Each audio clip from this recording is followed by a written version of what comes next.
সরকারের পালাবদল হতেই ফিরছে সাধারণ মানুষের ভরসা। বিজেপির কথা মতো ভয় আউট, ভরসাহীন সরকারের ওপর আস্থা রেখে বা সুবিচারের আশাতে প্রশাসনের দ্বারস্থ নির্যাতিতার পরিবার।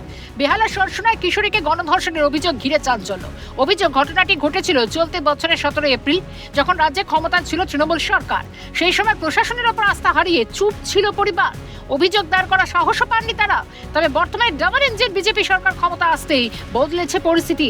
ভয় কাটিয়ে সরাসরি থানায় অভিযোগ জানান নির্যাতিতার পরিবার। অভিযোগ পেয়ে অ্যাকশন মোডে পুলিশ।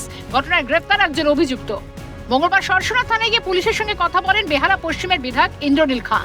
তিনি জানান, আগে সরকারের আমলে মানুষ ন্যায় বিচারের আশা হারিয়ে ফেলেছিল, কিন্তু এখন আর রাস্তায় নেমে রাত দখল করার প্রয়োজন নেই, সুবিচার মিলবে। সরসনাতেও যে ভাবে করে নির্যাতন হয়েছিল আমাদের এক বোনের ওপর, সেখানেও সেই ফাইলও খোলা হয়েছে এবং যার নাম আসছে অভিযোগ, সেই অভিযুক্তকে ইমিডিয়েটলি অ্যারেস্ট করেছে পুলিশ। সুতরাং এখন সুবিচারও হবে।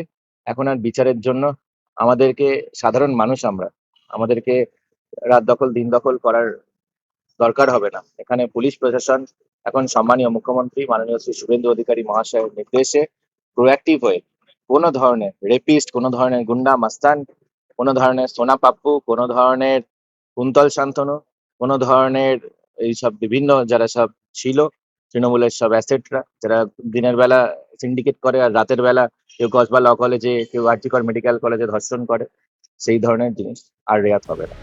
ঘটনায় সোমবার আস্থা নামে এআইডিএসও সংগঠন কলেজ স্কোয়ারে বিক্ষোভ মিছিল করে তারা। বর্তমানে আরজিকর কাণ্ডের মামলাতেও গতি ফিরেছে। রাজ্যে আর কোনো অন্যায় অবিচার বরদাস্ত নয়, সাফ কথা মুখ্যমন্ত্রী শুভেন্দু অধিকারী। দোষীদের বিহিত হবে, সুবিচার মিলবে, স্পষ্ট বার্তা সরকারের। ক্যামেরায় প্রসন্ন লস্করের সঙ্গে বিক্রান্ত রায়, রাজীব লস্করের রিপোর্ট, ক্যালকাটা নিউজ।